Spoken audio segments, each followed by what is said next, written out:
মানুষ বড়ই স্বার্থপর রে, বড়ই স্বার্থপর।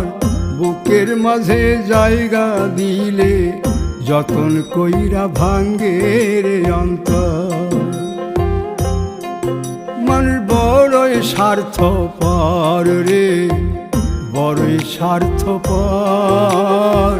বুকের মাঝে জায়গা দিলে যতন কইরা ভাঙ্গে রে অন্তর। অচিনা এক জংলা পাখি যতন কইরা বুকে রাখছি, বুকের পাজর ভাঙ্গা সে যে সাজায় অন্যের ঘর রে, সাজায় অন্যের ঘর। মানুষ বড়ই স্বার্থপর রে, বড়ই স্বার্থপর।